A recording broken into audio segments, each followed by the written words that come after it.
So, Mm. yeah. Are you in New York City? Yes, sir. The Big Apple. Wow. I can't imagine. We got Florida here too. Yeah. Yeah, big cities. Crazy. I've always been a rural guy. I'm surprised Harvey isn't here, Dan.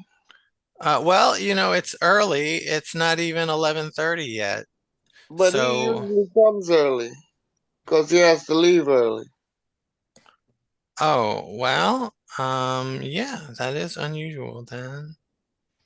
Very You strange. didn't even know that, Dan. The things that only Chaplain James knows. Yes, yes, yes. The Okay. awareness is not careless. Oh, wait a minute. It's only it's only 11:23. So we're gonna start at 11:35. So that's in another 6 minutes, you guys. So what was the 5 minute thing for?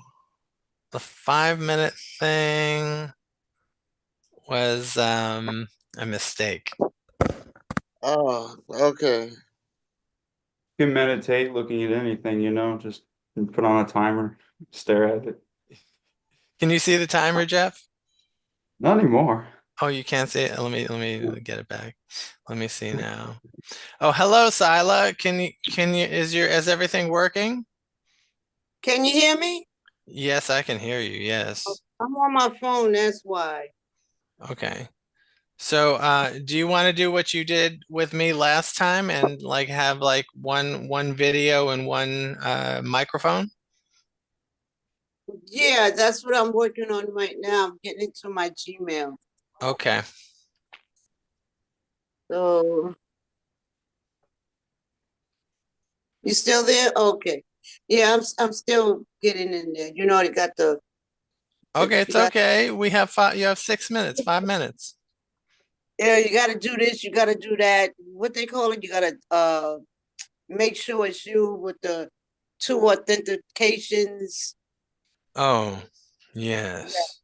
and then You could draw. you could learn to disable that so it can be quicker in the future. Yeah, yeah. Okay, so Oh, look at this. where is it? Where is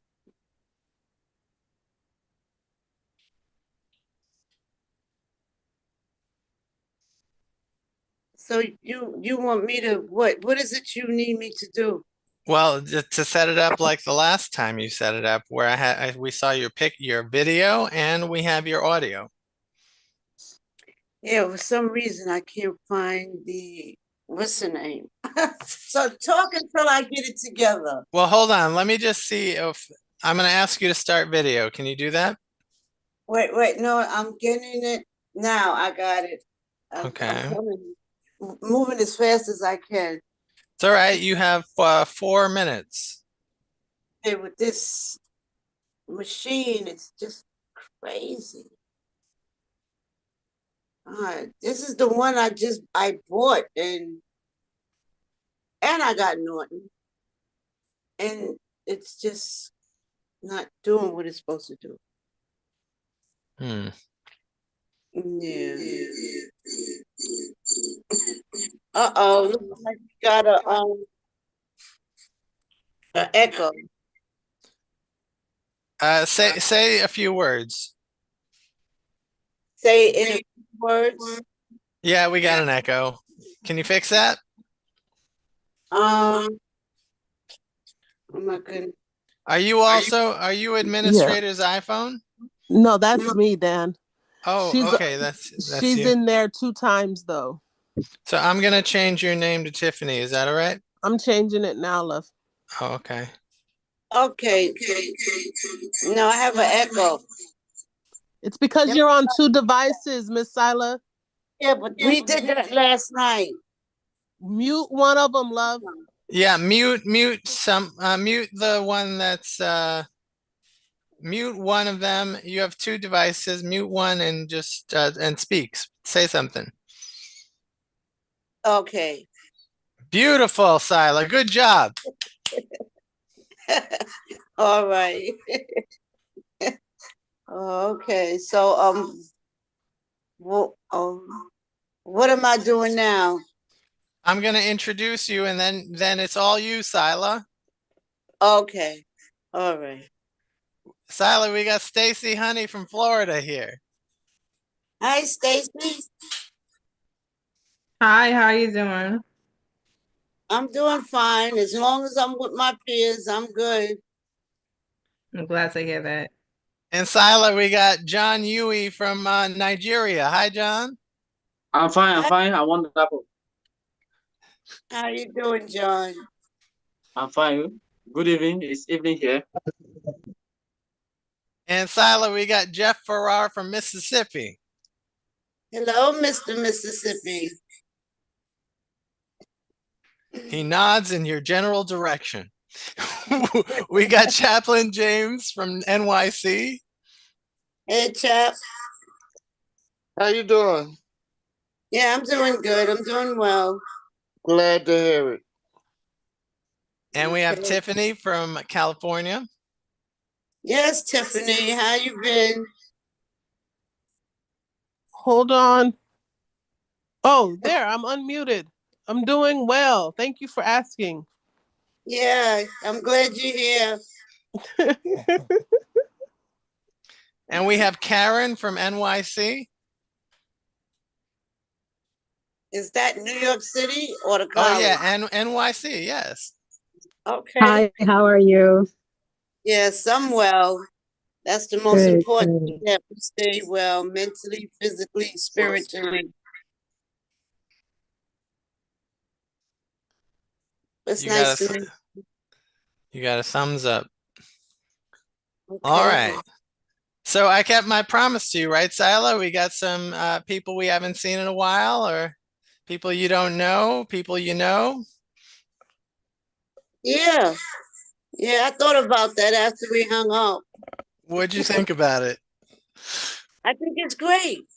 All I think right. they are welcome.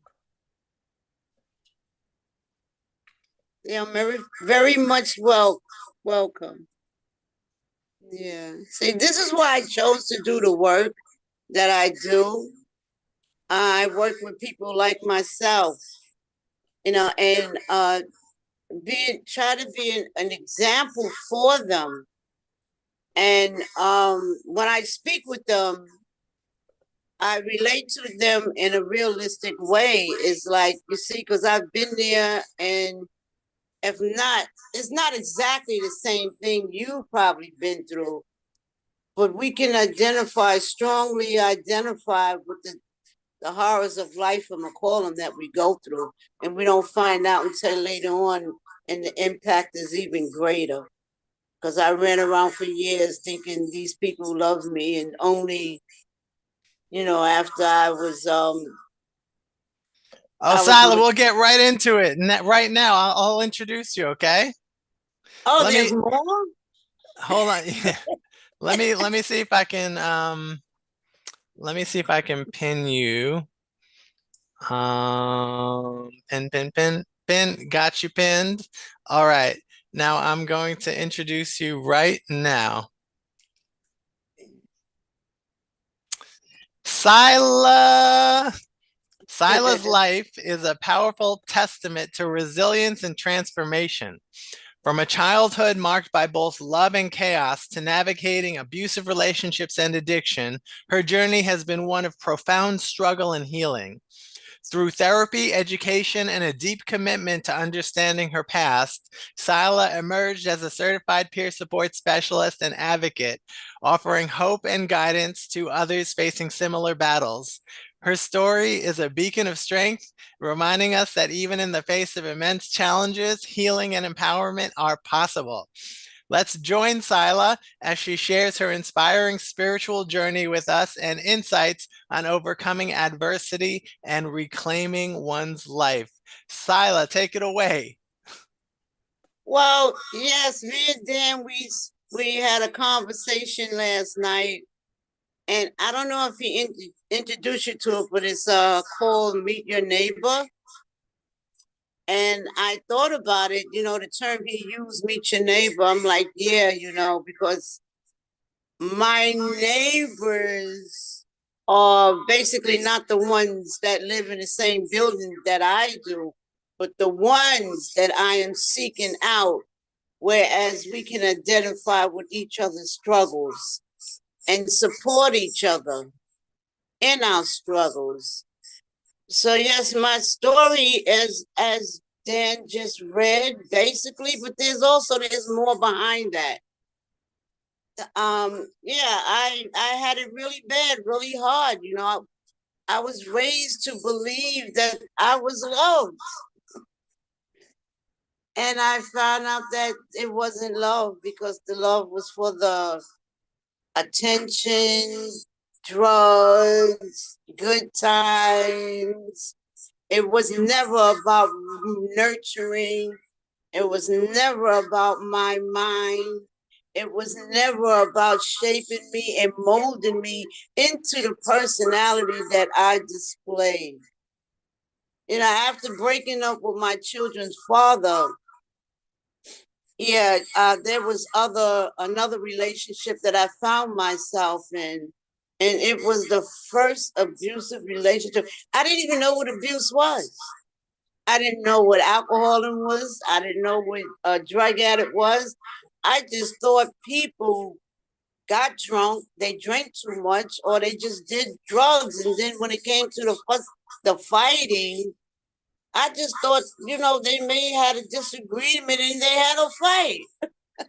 I was young, and these things were not taught to me or told to me, to shape and mold me into the person that I could have became. I mean, it's not that I didn't become the person out of my own choice, but with children, you're supposed to shape and mold them into one that they should be, to do better in life. Most people do that. And in that relationship, the abusive relationship, I turned towards drugs. And it was the drugs that made me feel like, I didn't have these problems that I was feeling inside of me. Being unloved, finding these things out. And when I did the drugs, it sort of like gave me a freedom pass, which was a lie. And it went on for years. And one time I found myself in prison. And a lot of stuff, I started thinking about things. You know how they say God will take some people and he'll actually put them in prison or allow them to go so he can get their attention. He can get their attention. And yeah, well, that's what happened. And that's where it started for me. I started thinking about things. I actually started journaling. I really actually started journaling while I was in prison. And then from there, I came home. And from coming home, I moved out here to Staten Island, not before going to work. But I had to get out of Brooklyn because I had too many friends and, they just met me no good. So I left and I came out here and I went into domestic violence as well as drug rehab treatment. And then I went back to work from there. And then from there, I worked as a home attendant. And then when I got tired of that, I wanted to move on. So I started in substance abuse. I went and took a course and got my KSAC. But back then it was really difficult to get in. So I went to get my bachelor's rec, my bachelor's in psychology, because I needed to know what was wrong, what happened to me and my loved ones as we matured together, as we grew. It's not like we grew together, we grew apart. And I started, where's the love that they taught me that was here? They told me it was always there. Where is it? It just disappeared. little weird one, but I remained the same. I grew into that person that I had the opportunity to make the choice that I wanted to be because I believed them as a child and I never discarded it. I kept it. But I see that it wasn't really there with them. And I held on to it. And through my trials and tribulations, I was faced at one point, either you're going to become like that or you're going to remain yourself. And I said, no, I like myself. And then after a while, I wind up leaving school college because I was stressed for cash. And I started working. I worked for Baltic Street. And that it was a couple of months before they started mandated those who work with those with mental health challenges were mandated to have the peer support specialist certification. So I got my peer support certification, and I worked in that, and I'm still there. I still work in that field of mental health because my thing is that I love helping people, and when I help people, they help me too because we all got something to share with each other.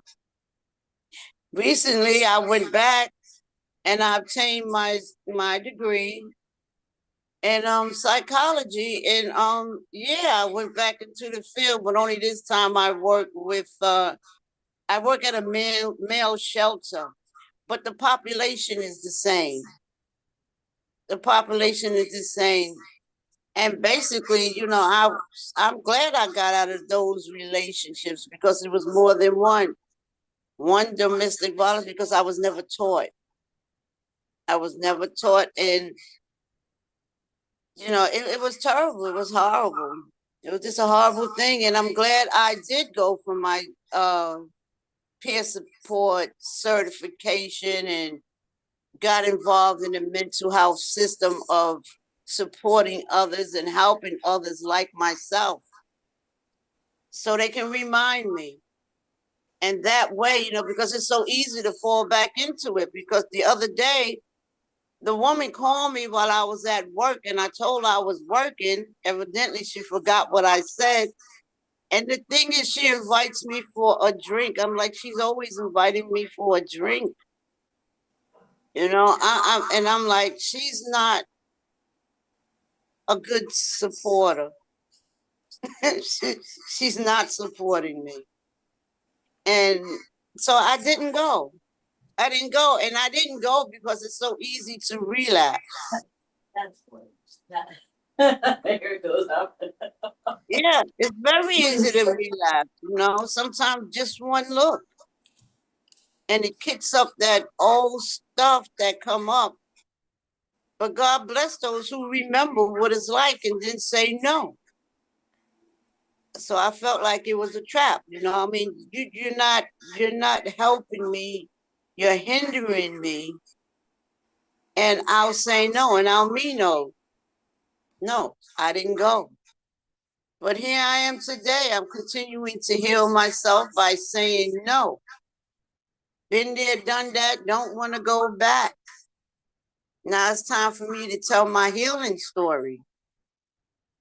My healing story is how I heal by being amongst those like myself and doing the work that helps heal others as I heal myself continuously, helping others and supporting others. And that's where I'm headed. That's where I'm going. And that's going to be the rest of my life, is healing and helping others heal. And there's another aspect of my story, and it gets really dark. It gets deep. It gets really deep and dark. And it all started, as I heal myself, the thing is that sometimes we want to know our history. You got to know you got to know your history in order to know where you're going. You have to know where you come from. And I got involved with this online educational system that disguised itself as a Christian organization who was in the business of education those about their ancestral history, which was a lie. As I went on, I found out it was a lie, and I found out it was a whole dark coven. A whole dark coven. And what they do is that they obtain, they go into your ancestral heritage, they go into your birth chart, because when you're born, they take your fingerprints and your footprints and everything. So they already know who you are before even you do. And all of this stuff and I'm still going through it. And it's like, it's a lot that I could say that I'm not going to say right now. But this is what happened to me. It will happen to me. I'm under attack. And right now I'm trying to connect with other people who have experienced the same thing. Because I know in the past other people used to talk about this. But like others, it's like, oh, that stuff ain't true, it ain't real. But now that I'm experiencing it, it's true. It's true. People get involved in this wickedness and they call other people problems by using the dark arts.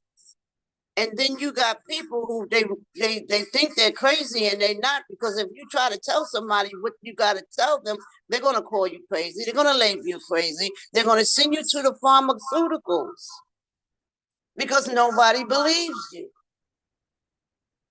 No one believes you. So this is why important, even as peers with us right now, it's very important that we be together, supporting each other, because we're experiencing things that are not even spoken about.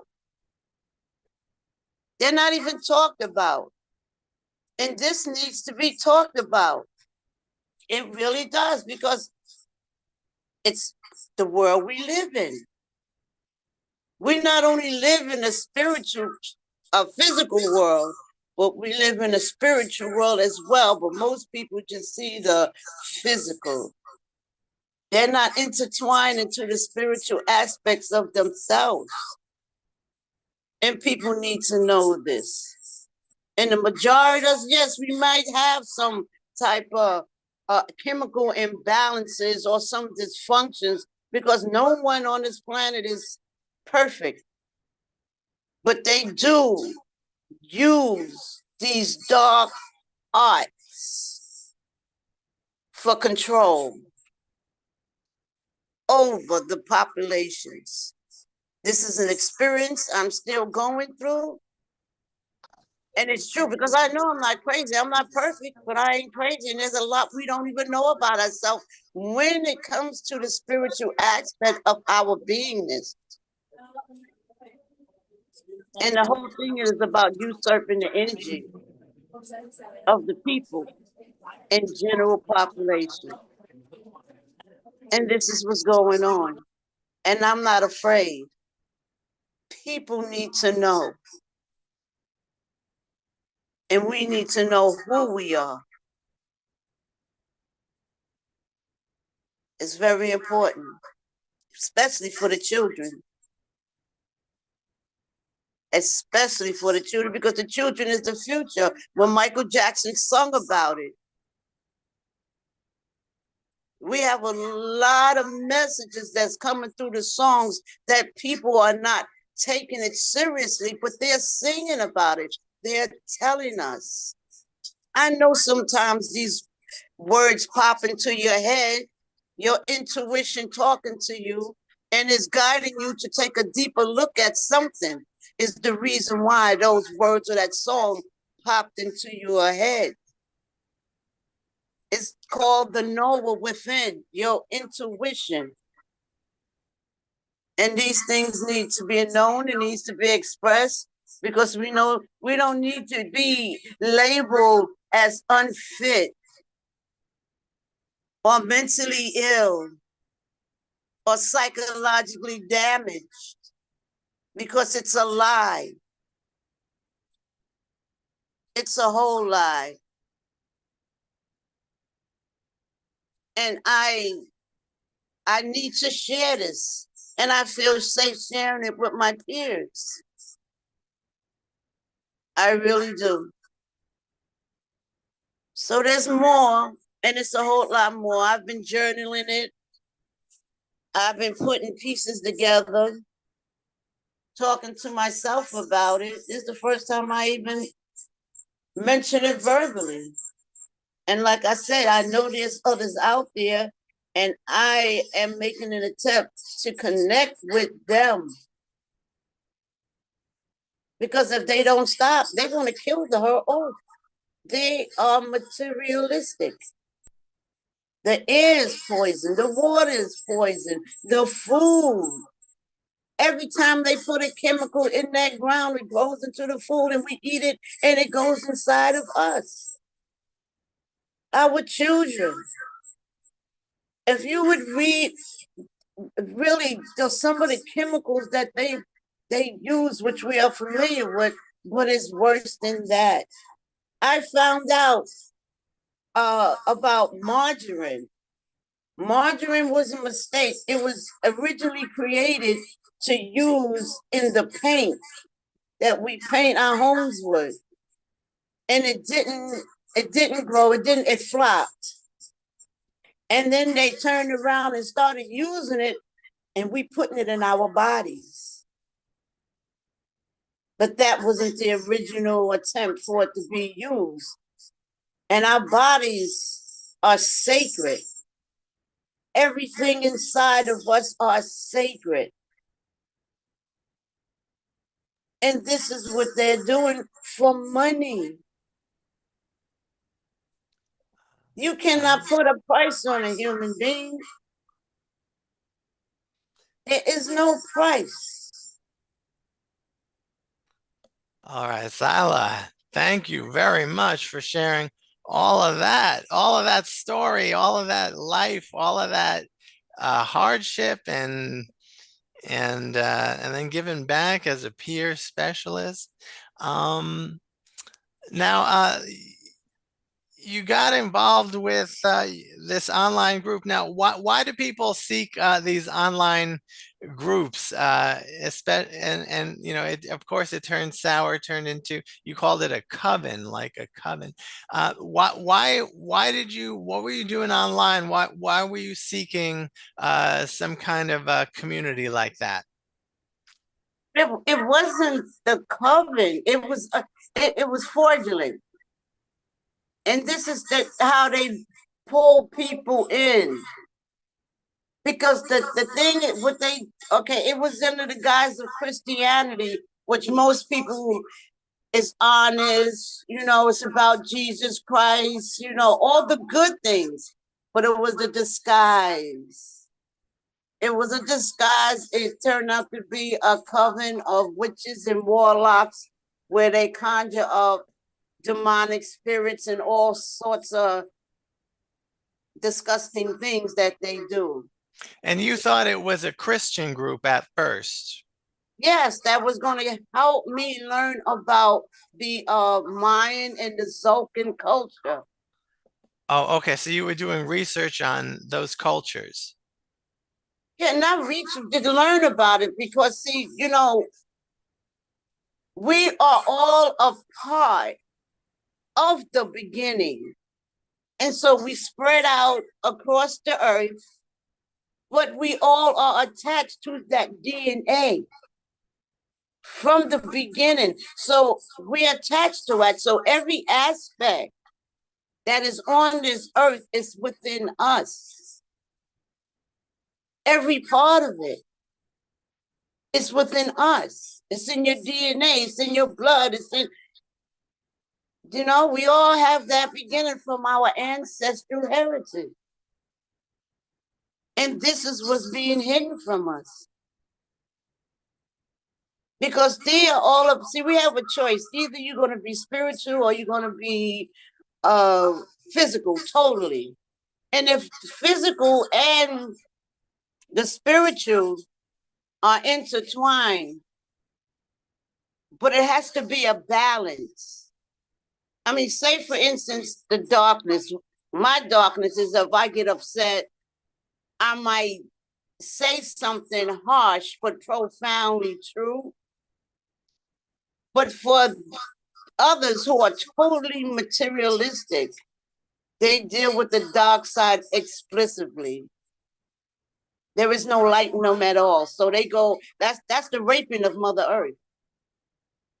They're not even allowing her to take a breath before they go digging again. And you mentioned how like these big corporations are producing things like margarine that were not intended for human consumption. And Jeff Farrar concurs with that. He says in the chat, it's true, margarine was originally made to lubricate machinery. Okay.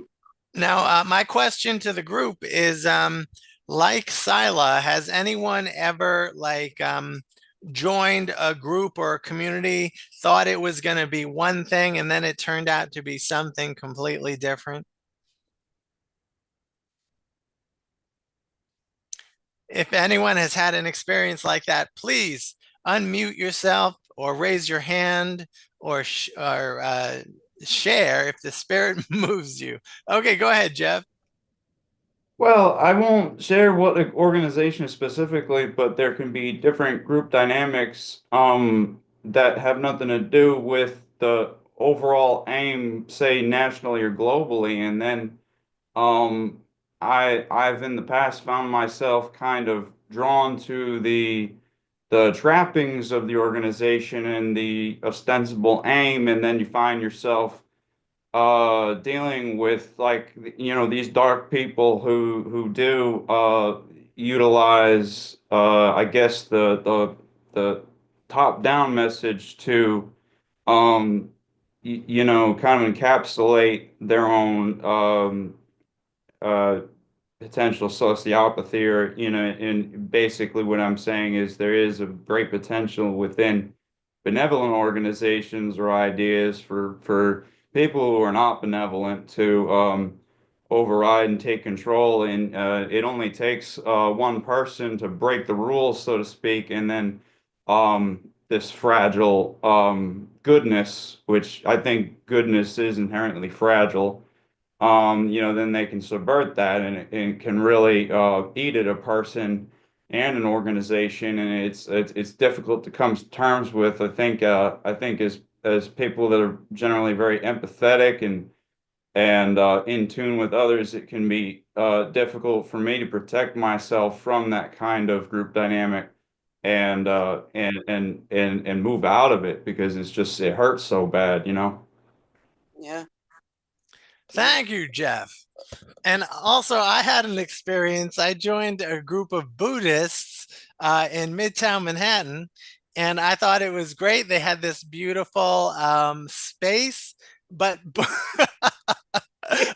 well, and they had like these beautiful Buddha statues in the space, and they had all this like it was like a little museum. You see the text under the statue, and you read and you learn this Buddha was for this Buddha was for that. And it was like very beautiful, well kept, very clean. But and I started volunteering there. I would clean the toilets, wash the floors and stuff, and just because I wanted to be in that space, because they would let me meditate there. But then after a while, they started they started preaching to me about their leader, their guru. And it was just like this one guy who taught me how to like clean and mop and everything. And then he was like a big devout follower. And it's like, oh yeah, you should come to, England with us. come to these retreats, and he was talking about the guru and the guru, and like the guru's philosophy and everything. And there were parts of like the philosophy I didn't like necessarily agree with, like some of the stuff about the afterlife and about, and then they were talking about all these things that nobody could possibly know for sure, but they all believed what the guru said about things that have no explanation, like the afterlife, or like what happens to the soul, or what life and death is about, what's the meaning of life. And they all preach what the guru thought about all these things. And then I noticed their library had no other books except what the guru wrote. There were no other perspectives. And so I started to feel like, and then I did some research on the internet about the organization, and it turned out like their guru, when he was alive, had a big conflict and schism with like the Dalai Lama and his people, and so then he started this separate thing, and then there was like allegations of like fraud and money laundering or whatever it was, like a money issue, and so I decided, so I left it, but when I started, it was beautiful. I was meditating, I was cleaning toilets, and I felt really like I was doing good things here. But anyway, let's hear Tiffany's story. Your hand is raised. Go ahead, Tiffany. Can you hear me? Can you hear me? Because I have these ones that can hear. Barely, Tiffany, barely. Hold on. Oh, that's much better. Oh, no, it's not. I have these headphones on. Oh, now it's much better. Okay. Yeah, I found that because, I've done a lot of the spiritual groups. And they can get weird. They can get really, really weird. And what I had to do Tiffany, we're still having audio problems. Okay, hold on, let me fix it. Let me just do what I know works. Hold on. I'm turning this off. Oh, very good, Tiffany. Because how about now? Very good, very good. That should be better. Can you hear me better now? Yes. Okay. I'm outside. No, yeah, anytime you got a spiritual group, there's an opportunity for weirdness to go on. And what I had to do is every time I join any spiritual group, like the one, like not necessarily this one. Actually, this one is shown to be pretty benevolent. So I allow myself a little bit of emotion here, But what I found is that it's like I think Jack said, is that it hurts, and when you see the darkness come out. Yeah. And what I found, the darkness only hurts if you allow yourself to love those people. It doesn't mean you have to hate them. You know what I mean? But as soon as we allow ourselves to love people, then we put an expectation upon them that they won't hurt us. So like as I'm going through and joining new groups, I don't hate anybody, but I'm indifferent toward everyone now, because I know humans generally are always looking for like the one or the savior. Yeah. I know that a lot of psychopaths use that one or savior as an opportunity to flourish. Because I know I've been in some groups where it's like, ooh, you guys love the leader a little too much. That's a little weird, right?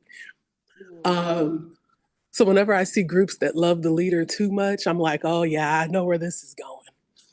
What I mean? So that's just something that I've learned over my years of joining spiritual groups.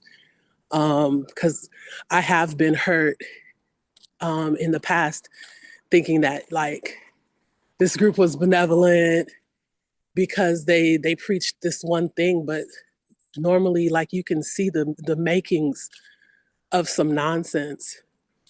after a while and know that people are gonna get weird, you know?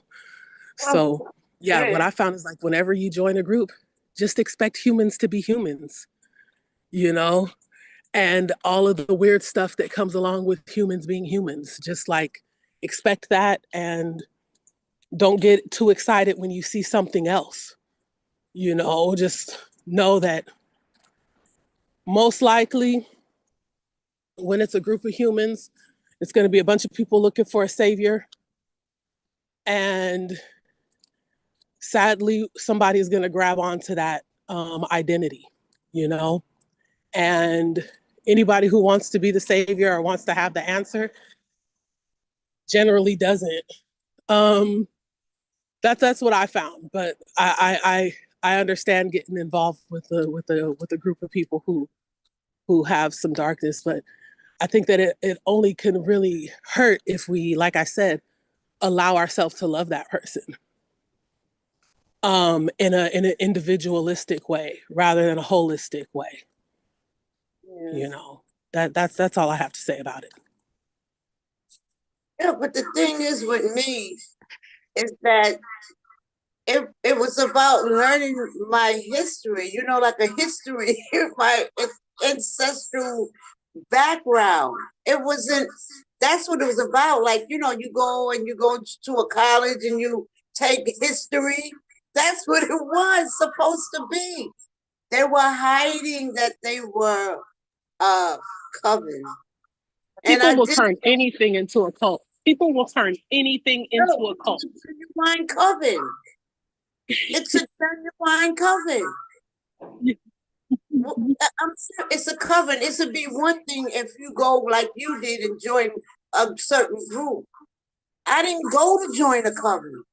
I went for educational reasons to learn about the Zolkins culture and the Mayans, you know, and how they connected, you know, all to the whole entire planet, and we as one people. That's what I went to learn. I didn't go to be no devil worshiper or, you know, do all of these wicked things and stuff like that. I went for educational reasons to learn about my ancestral history. I didn't go for those reasons. And you know, I did take a course, a whole course in metaphysical psychology before I even stumbled on those people. And I wanted to further my ancestral education. I wanted to do that because we are a people across the whole globe. And that is our history, no matter who you are. And we should be knowing these things. That's why I did. Sileah, you mentioned in the chat that you said this is what I'm seeing as a seer. Can you tell us about like what it means to be a seer? Yeah, I have all the clans. I can see through the veil. I see these people. I see what they do. I see the sacrifices. I see the child molestations. I see the money laundering. I see these things and they know it. Is it like a blessing to be a seer? Is there like a special gift or something like that is there something divine about it? Yes, and we all have it. And that's what they're hiding from us, and they keep us into the material. They keep us bombarded with the stars on TV and all of this noise out there with the trucks. That's why our attention span is so short. All of this is being hidden, and they got us in the physical. Who got the biggest bouffant? Who got the longest cat claws and the biggest booty and the nicest figure? Those are distractions, and it's all artificial. So is it true that if we want to find the truth, we got to look inside? Yes, go within, because that was my first question. Well, how do you get out of this? We got to ask the questions. Remember, Jesus said, ask and you will receive. Ask the question, and then the answer came. It said, the only way out of this is to go within. So can you do how do you go like is can you describe how you go within and how you find the truth? And maybe that will inspire us to do something similar. Ask the question. Anything you want to know, ask the question out loud. So why is things like this? Such and such and such. Ask the question. And not only that, you meditation and your affirmations, positive talk to yourself, and hermit mode. They call it isolation, but it's really not isolation. It's in the hermit mode because once you start to awaken from the false matrix, you're gonna start picking up on things. It's like angels and demons, and they don't want us to wake up. All right. Jeff, you got your hand up. I've I've gotten to know my distant cousin. He's twice my age. Gotten to know him a lot better since I moved south, and he's described to me a lot of the nature of his clairvoyance that he's had for a long time, and the nature of that, and it, I can say for myself that I believe a lot of our mental afflictions are a uh, normal reaction to an abnormal world. And we look at the expansion over time of uh, the how common these things are, and all of these things that have been introduced into the stream of human existence in the last 100 years is just so unnatural relative to the millennia spent prior. And I've listened a lot to his experience, and how stressful that clairvoyance is for him. Um, and you reference being a seer, and he has echoed that himself.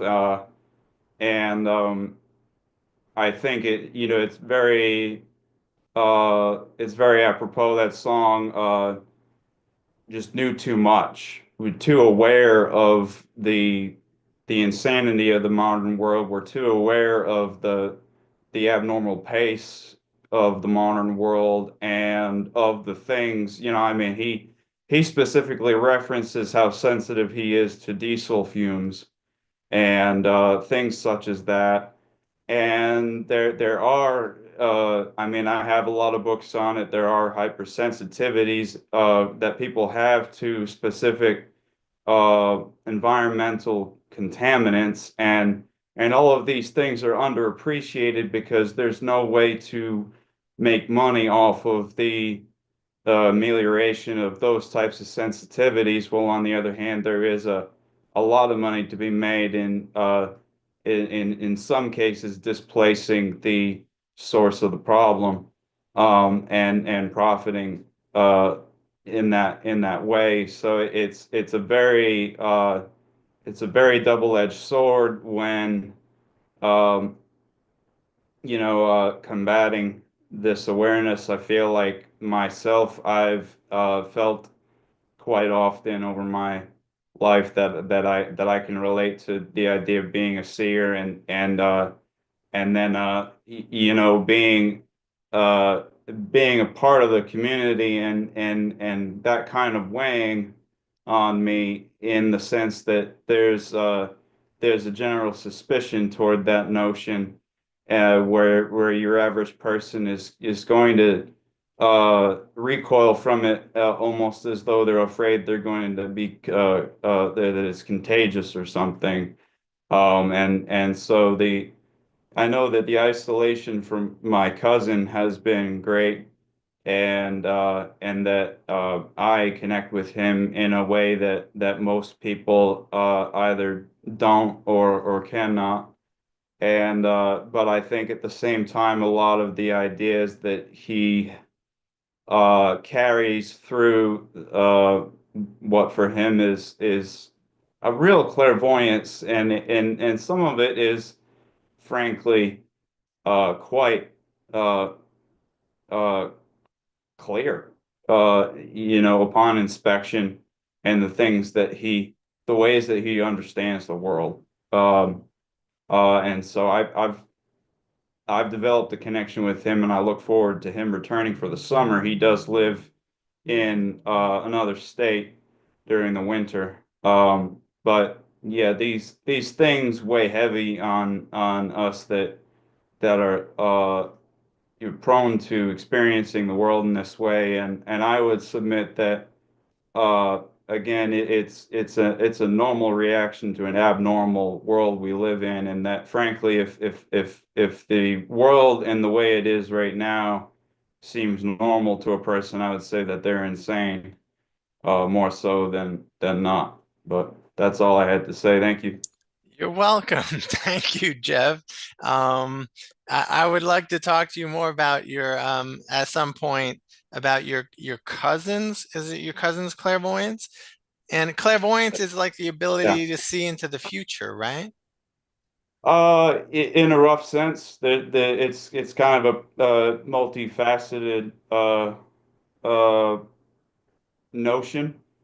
Hmm. I don't think that there's one singular thing, but yes, a beyond the veil type Hmm. of perception or awareness. I know for him, it has been very difficult for him to be in public some of the time because of his hyper awareness of people and situations around him, Yeah.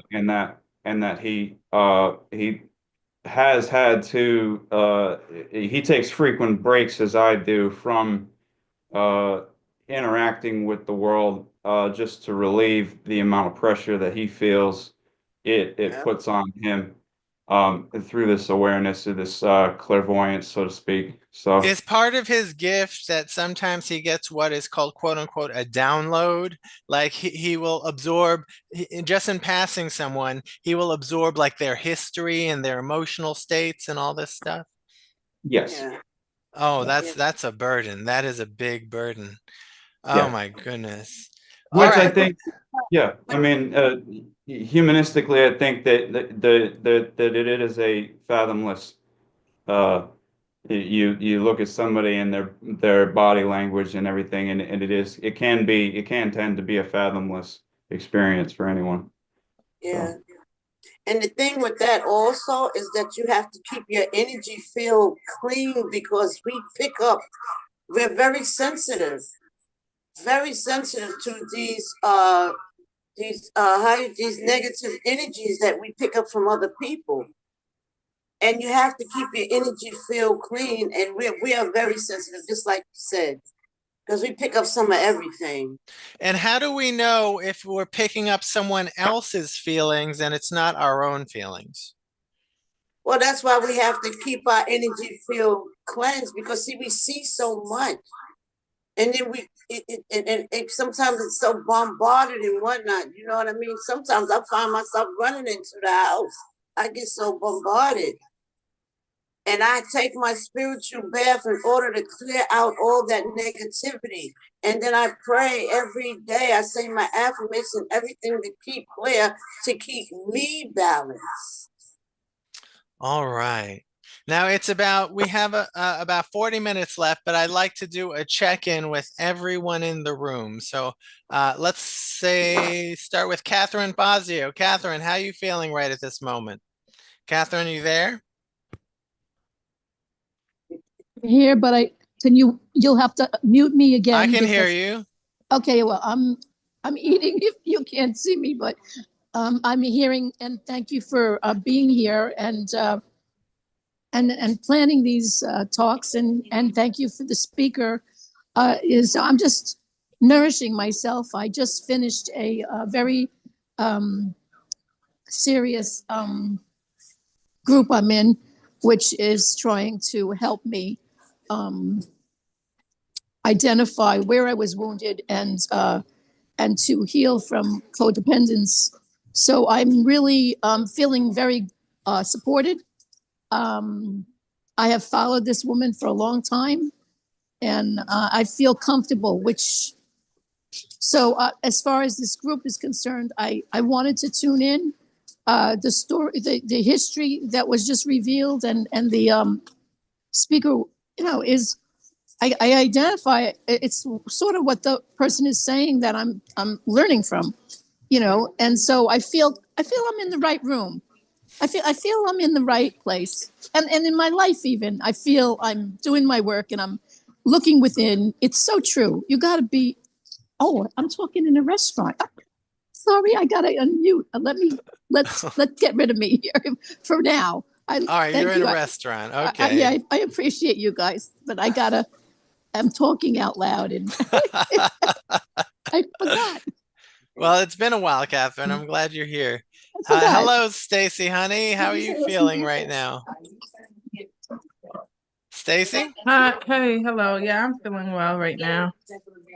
Any thoughts? Yes, I had a question for Sileah, the speaker. I want to ask, so you say you weren't taught about dealing with abusive relationships and stuff like that. So I feel like I wasn't either, but I never really thought of how to approach, when you have children, I guess, to teach them about the abuse. Are you supposed to tell them the signs, or you know what I mean? How do you approach that conversation with your children? Oh, well, I often thought about that with myself. It was like, if I was taught this, what, and, because I had a friend, and me and her, we spoke a lot. And not in comparison, but gathering by the things that she was saying, what her mother taught her about type of people in general, because abuse can come from a man, a woman, this abuse with the child, they call it bullying. Mm-hmm. And she was taught certain things that I wasn't in order to protect herself from these type of people or entities, I call them. I call them entities. And I've learned from her during my abusive relationship how to protect myself, and build up the courage to get out of that relationship. And there was things that I just wasn't even talked about in my household. Now that I'm healing, I go back and I'm like, my mother barely talked about anything. And on top of that, she used to whoop us. Mm-hmm. And talk down to us and tell us we weren't going to be nothing. And I was the baby, and I used to sit there and I used to watch her whoop my older sisters, and I would be thinking, why is she saying those things? Why is she beating her like that? So there was stuff in us that was beaten out of us. And I think that's when the drugs and stuff came in because they were broken and then they continued to break themselves. All right. Okay.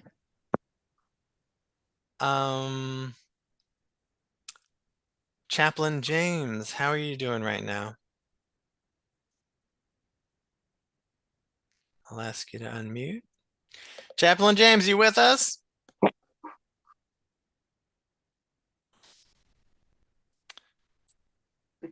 He's probably making an egg salad and peanut butter sandwich right now. All right. Cheryl Savage, how are you doing? How are you feeling right now? Oh, Good wait, afternoon. hello, Cheryl. No, I'm here. Okay, Chaplain. How you doing, Chaplain? I'm doing very well, thank you. Sileah, you're gonna learn. I see many similarities into how you got here and how I got here. I see there's things you're still working on and stuff like that. Just keep learning, keep progressing, and you make up for all of what you weren't taught and what you didn't do and everything like that. And one thing is good, just keep your mind open and keep keep learning the things that you feel you didn't learn or should have learned.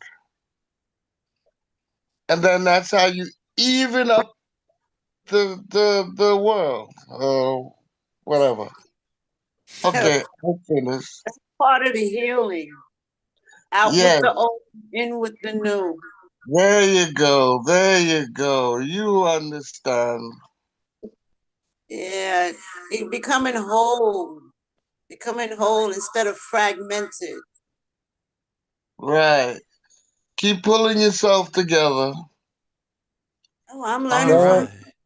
no one else can do it. no, no. Actually, that's one of the teachings is that no one can save you but you. And by these positive and supportive and spiritual, okay, because there's as above, so below, the physical and the spiritual. And by being with in the spiritual realm and in the physical realm and meeting the physical and I'm trying to talk about y'all saying this is what y'all are to me. That's what I'm trying to say, because the spiritual aspect and then we have the physical aspect and then together we come and we heal each other and then we heal ourselves. Amen. That's I the hope I secret, hope we Sileah. do. That's the secret. Just keep bringing it all together and working it out. All right. Now Cheryl Savage was saying something a few minutes ago. Can we get you back, Cheryl? I'm here. Good afternoon, everyone, How and you thank you doing, so much. Cheryl? I'm okay. How are you? Pretty good. What's on your Wonderful. mind?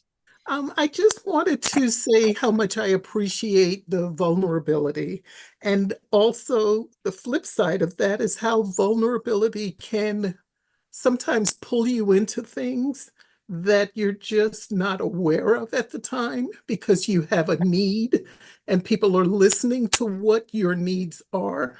And you've got to be mindful to you've got to be mindful of the help you accept. Not everyone goes into things for the right reasons. It's just like going to church. There are some women who go for the spiritual aspect and some women who go to find a husband. You know, um, you get sometimes, I feel oftentimes, you get out of it what you go looking for.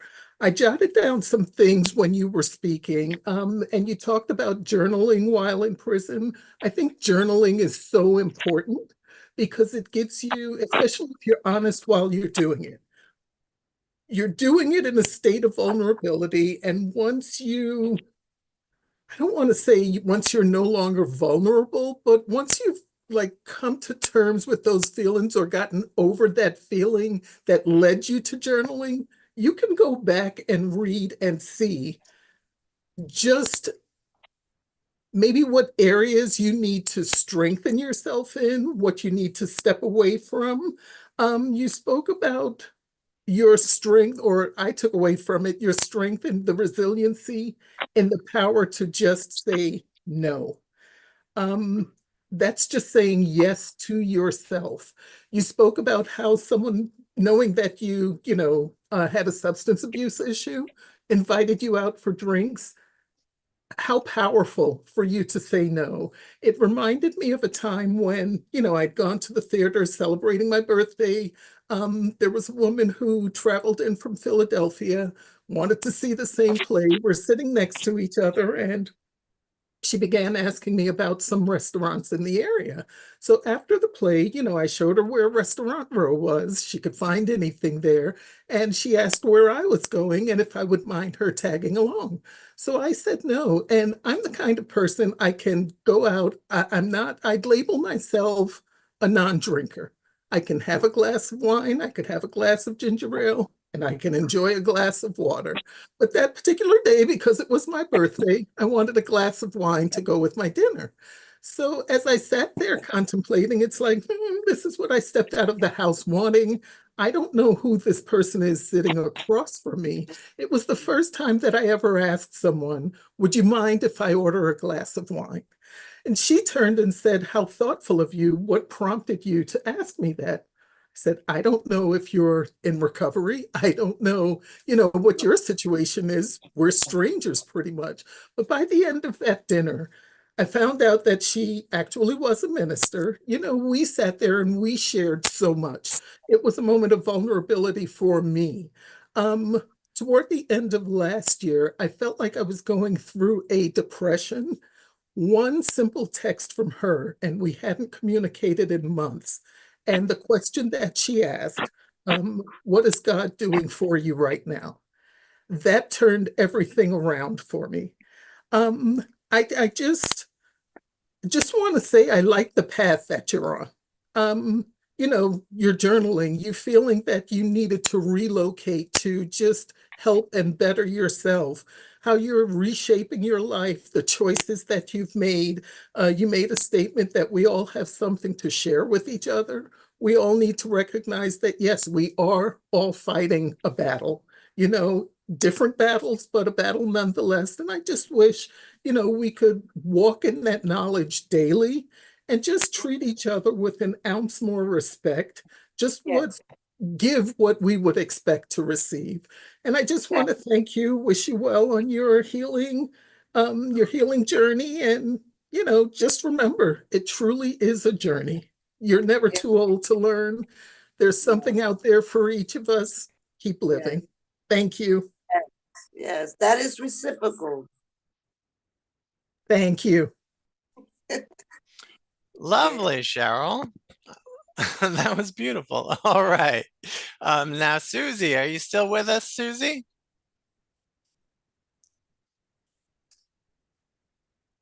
Hello, Susie. I know Susie when was you in do that, this. Jen. I know when you do that. All right. Susie's only here in name, unfortunately. Frank Q, how are you doing, Frank Q? Yeah, I'm okay, thanks. That's it. What's on your mind, Frank? Come on. Uh, I'm just learning Billie Jean on ukulele. I can play it very slowly now. That's it. So he said he's learning Billie Jean by Michael Jackson to play on the ukulele, you guys. Yeah, So keep an eye out for that video. thanks. Hello, Gregorio. Better late than never. How you doing? How you feeling?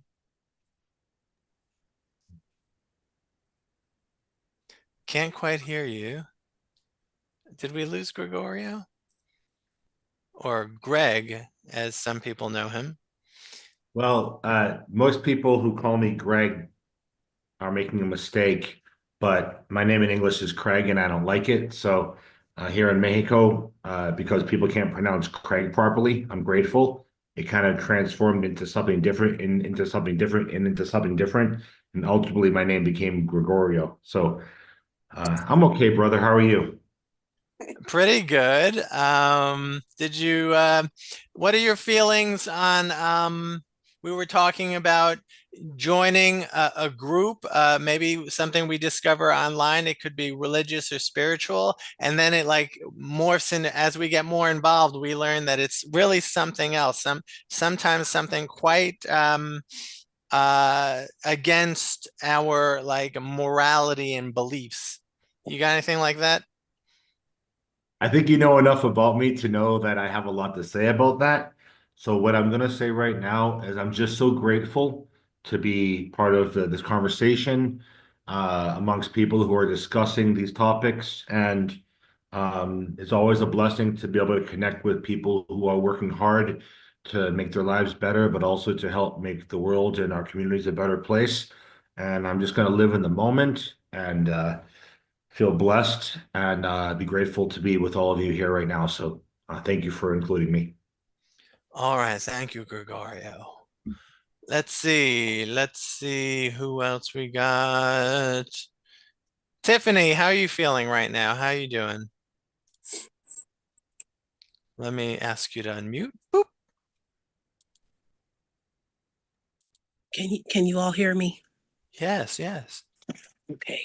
It's when I put on my things and then I can't hear you all. Maybe if I take them off. Let me see. I feel feel really excited, and I was tired this morning and I wasn't gonna come on. And then I'm glad because Silas' computer's working now. It was kind of like, why come Silas' computer isn't working? And we need to figure that out. So I was pleasantly surprised and happy to see your computer's working there.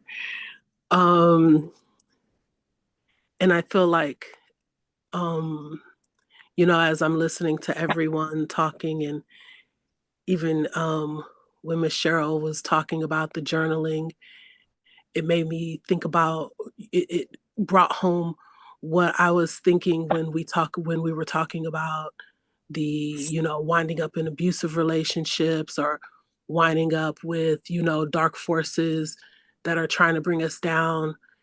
And like, but I think that part of combating those things is being able to have a clear idea of how you feel about yourself or how I feel about myself, rather than allowing myself to be so shaped by the outside world.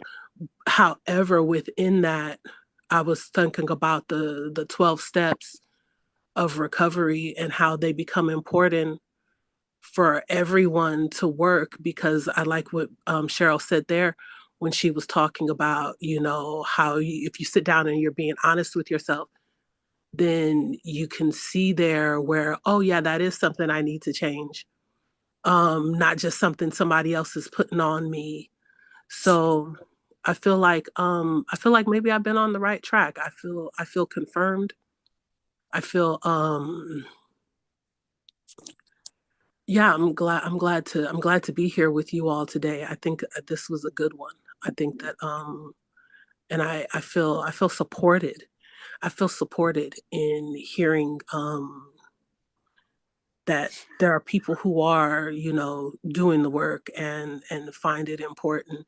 Because then when we have that, then we avoid cultish groups and cultish behavior, and we can see it a mile away and we don't get involved, and we can see ourselves trying to form a little cult around us, and get those things in check. So I feel pretty good today.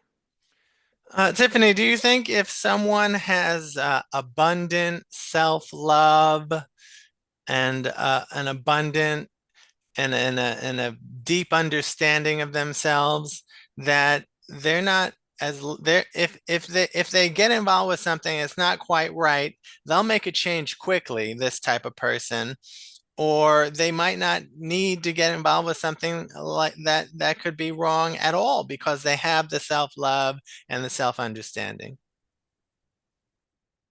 Okay, you're muted.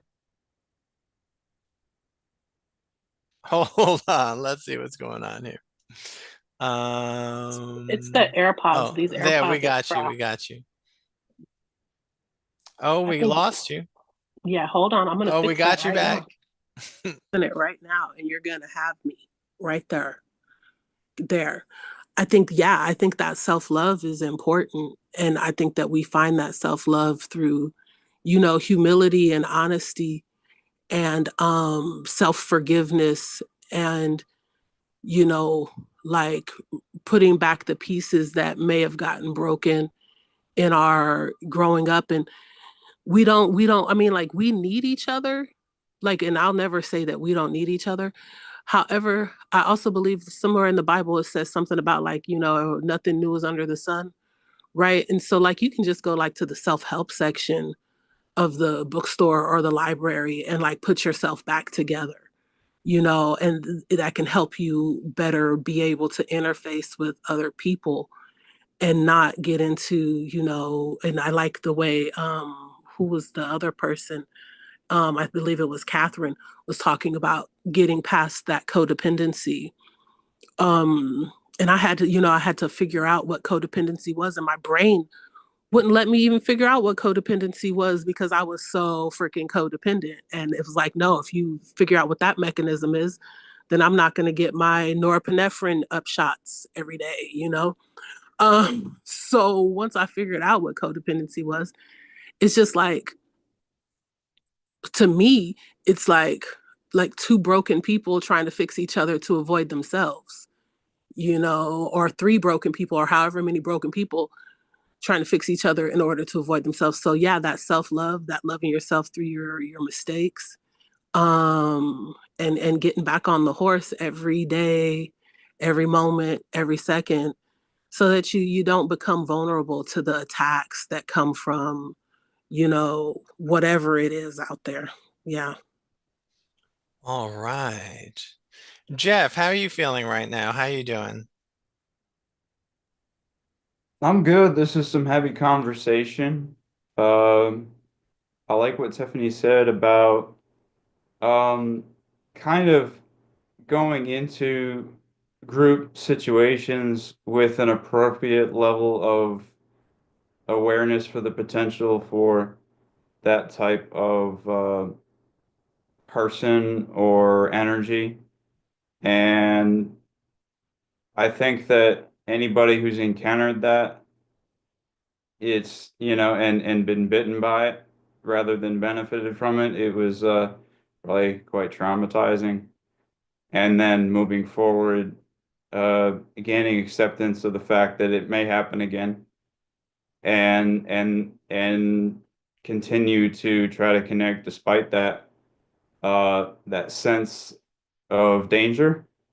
I know an author that I'm particularly fond of has this idea, like, with two people, we meet and we say to each other, I know that you're full of snakes and you know that I'm full of snakes, but we're going to work together anyway. And so I said to a friend recently, like, I have a hard time connecting with people in general. I have a hard time connecting personally with people who are even very similar to me, but I choose to connect to the higher goal that I think humans tend to share, and to focus on that is to not feel alone. Even in circumstances where, my parasympathetic nervous system might just be telling me, this is bad, this is not good, you need to escape, but to just soothe that and keep moving forward, for me, is what keeps me going and keeps me alive, because I think if I give up that fight, then I'm not long for this world. So I'm just really happy to be here. Is And it a fight? Is it a, yeah, you mentioned soothing the parasympathetic nervous. Did you use the word soothe? yeah, soothing the parasympathetic nervous system. And Yeah. then later on you said that it's a fight. Yeah, So is it a soothe or a fight? it's one of those beautiful contradictions, isn't it? It's where language falls short, which is where all things begin, right? Well, and when someone soothes themselves, they're applying like a loving salve to themselves. When someone's like fighting to stay in control, it's more like someone who beats a dog in order to train it. Well, no, I think from experience in martial arts and pushing forward into that realm of, adrenaline-based performance, it's like you get that calm over yourself and that center, and that's where the work comes from, is getting in touch with that part of you that is 100%, it can't be touched by the fray at large, and that there's some sort of dynamic there. It's really hard to explain. I really think that it could be best said as not able to be put into words, eh? No need to explain it. I felt a change in the vibe here, a very beautiful change, and I think that feeling says it all. So thank you, Jeff. And Tiffany said it's the fight to soothe because people are scary. All Yeah, right, not only that, Dan, but I think I would say that's where they come in at with let go and let God. let go and let God. Yeah, let go to fight and let God do it. Is that like bungee jumping where you're like at the precipice and you're like, I'm gonna let go, I'm gonna jump, I'm gonna leap off the ledge and just let God, either that rope snaps or it holds me together. I don't know, but I'm gonna let God. Is that similar? Yeah, but not too Absolutely not. just let go You of still whatever gotta it choose to jump. Oh, wait. is. One at a time, one at a time. Go ahead, Silah.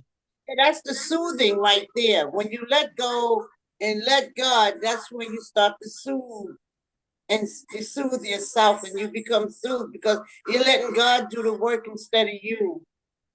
So what are we letting go of? The pain? Yeah, to get the soothing. All It's just right. another way of saying let go and let God. Exactly what he said. And Sileah, why are we clinging to pain in the first place? I think because we're used to it. How did we get used to it? And the world we came up in. Trauma, everywhere you go, there's trauma, there's pain, there's sadness, and it became a norm. You know, all these negative aspects of the world we live in had became a norm before we recognize it not to be a norm, and now we got to get rid of it. And it's easier acquired than it is to let it go. So when we become overbearing and it weighs us down, exactly what he's saying, using a different tone of letting go and letting God, that's where the soothing come in. And then the downloads too come behind that. The reason why it was done. Sometimes your intuition appointed, if it's a who did it, where it came from, and how it was done. And then the download provides you with the knowledge so if it comes again, you know exactly what to do. And how you doing? How you feeling right now, Sileah? I feel good because I finally reached people to understand, and I'm not afraid to talk about this, what we're speaking about. And people are saying things part of their experience, what I'm talking about, because I've been wanting to talk about what I'm going through, what I went through on the dark side, and with people who understand and who's willing to share their experience, because a lot of people, they may have had these experiences and for the same reason they're afraid to talk about it because they don't want to be labeled as crazy. Now, I want to emphasize that this is not just a once a week group. You guys can communicate, can share, can support, and be friends with each other outside of the group. So if you'd like to put emails in the chat, or you want to just private message someone, you could do that in the chat. And I hope friendships are created. I hope bonds are created here. All right. Thank you, Sileah. We also have a latecomer to the group is Helen Newman. Hello, Helen. How are you doing? And hi, lovely seeing all of you. Sorry about the lateness, but I cannot help it. You know, there is some other conflict, so that's how it is. I wish everything was a little bit later with your group, but you know, the group should not change just because my need is different. So I'm very happy, even for a short time, to be here with you, see all of you, hear all of you, and wonderful shares. You know, soothing, that always is a good topic because we all need it all the time. How are you Well, I was, doing? you know, yesterday I was planning, I'll take a lady neighbor, I'll pay her a little bit, she'll bring me to Lehman because there is some kind of like an orchestra of the Bronx playing, and also there is a program about the greening of the Bronx. Everything was nice until today. I realized my stomach is acting up and the whole thing is out. And I'm just happy to look through my window, hear a little birdie singing from time to time. I heard the geese flying, I guess from Van Cortlandt Park, and the sun is shining. So that's good enough for me. And if I take care of myself physically, things will get better, but out with the plan, you know. It cannot be the plan, so it will not be. You know, even my daughter calls, oh, listen, can we stop by? You think it's a good idea to stop by? And I was, you know, full of guilt, but I said, no, it's not a good idea. And I didn't tell her the details, but oh no, no problem, no problem. And they have activities already. They're in Manhattan, a birthday party, blah, blah, blah. You know, but, you know, it makes me feel guilty that I had to say, no, that's not a great time. She is not insulted. Maybe it's better for her because there's this no obligation, you know, that she's got enough. But the point is, I feel a little guilty, but you know, I need to take care of myself, and it's a a hard job. I mean, who said that? Was that from Annie? It's a hard life, something hard, some kind of an expression. It's a hard knocks life hard for knocks, us. yes. Exactly. Beautiful song, beautiful play. So anyway, the point is that's what I have to do. And I shouldn't. I'm a human, so I guilt here, guilt there, but I need to let go of it and to connect like I can with you lovely people here and take care of myself. And that will be it, Yeah. Yeah, you're setting boundaries with your family, and that's one of Well, but especially with the activities, wonderful. I was looking forward, planning, blah blah. Skip it. There is a priority. Take care of yourself, Helen. So yeah, you set a boundary in order to take care of yourself, and that's one of the themes of this group today, setting boundaries. Oh, that's great. Yeah. So it's funny that you mentioned absolutely. that. All right, you guys, we have 8 minutes left. Let's see what. You know what? Why don't we take a couple of minutes of the just silent contemplation, and if anyone wants to break the silence if the spirit moves you, please go ahead and do so. But right now, let's just take a couple of minutes. I'll look at the clock and I'm going to mute everybody, including my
And in defiance, I still choose love. Strip me naked publicly. Burn me 1,000 times with 100 cigarettes. Slash my body with a rusty knife. Beat me between my legs with a metal pipe.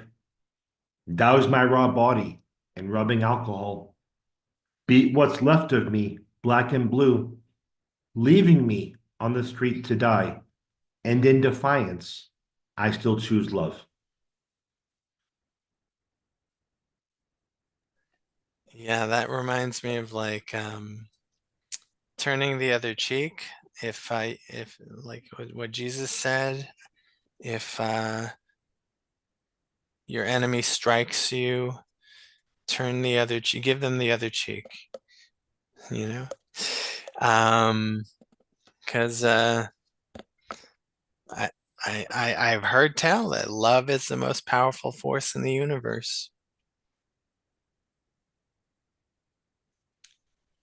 Sometimes an act of love and sometimes an act of self-love is doing what you need to do to make sure that those who consider you their enemy, even if you don't believe in the concept of enemies yourself, are unable to or not permitted to or stopped from continuing to hurt you or anyone else. And I believe there's very few things that are more noble and honorable and necessary for our society, especially those who are vulnerable and marginalized, in order for us to live safely and have secure lives of dignity, than to ensure that those who hurt us or hurt those we care about or hurt people like us are prevented from doing so. And so I do believe that there's nothing at all wrong with standing up in defiance against those who seek to harm us, even if they are wearing a smiling face, but are wolves on the inside. And not the good wolf, but the other wolf. And so I will always seek to live a life of love and to choose to do the right thing whenever possible. But I will never look the other way when people like me and people like those who have survived horrible things and have been left to rot and then build a new life from the broken pieces without support, without help. I'll never look the other way when that happens. And it's an honor and a privilege to pay the consequences for doing the right thing for people like me. Because when I was a child, when I was an adult, when I needed help, ain't nobody was there. I had to do it myself. So because I turned out pretty freaking great, considering all that I survived, it's a not just an honor and a privilege, it's a personal responsibility to do what needs to be done. And I do so with a smile and I accept the consequences. And that's great for me. And so thank you, Dan, and to all of you for providing this space to be able to communicate about things that matter. Respect to all of you. Thank you. Yes, yes, yes. All right, we have 3 minutes left, so I'm going to ask everyone to think about one word, the first word that pops into your mind. Sileah, what's that word? One word. Love. Love. All right. Helen, what's the one word? Helen, you got a word?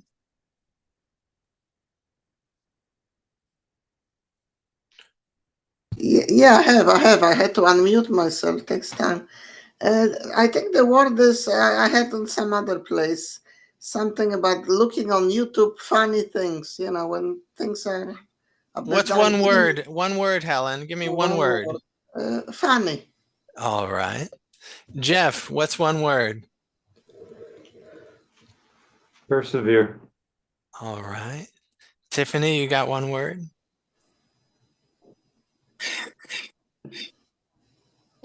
Try again, Tiffany. Cut. What's the word, Tiffany? Peace. Peace. All right. Stacy, you got a word for me? What's the word? Faith. Safe? Space. Faith. Space. No, faith. Oh, faith. F-A. All right. We got faith from Stacy. Cheryl, what's the word? Are you still with us? Are you back? All right, she's not back yet. Catherine, what's one word? Give us one word at the restaurant. Food. No, Catherine. Viktor Frankl, sorry. Viktor Frankl. What's that word? Viktor Frankl. Is that a person? No. Yeah, Viktor Frankl. Oh, Viktor Frankl, right. The Holocaust survivor and doctor. Yes. Mm-hmm. All right. That's definitely a word. Susie, can you give us a word, Susie? I think Susie is no longer with us. Let me see. Oh, it's Susie. Susie, can you give us a word? A word, please. We don't have much time. Frank, can you give us a word? Hope. Hope. And finally, Sileah, can you give us a word?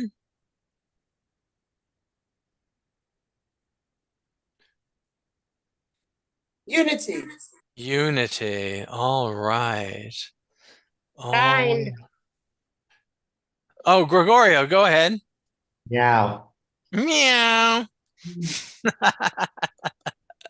All right. Well, I want to thank Sileah for coming and sharing her story and opening up her heart and starting this amazing dialogue that we had going on here. Thanks to everyone who came, whether you came on time, early, late, it doesn't matter. You were here and you participated. Oh, Cheryl's back. Cheryl, give us one word, Cheryl. One word. Inspired. Beautiful. Cheryl, I hope you can make it back many more times. Thank you for the invitation. Thank you all, and enjoy the rest of your day. That concludes it, guys. See you next week, and we'll have another guest speaker.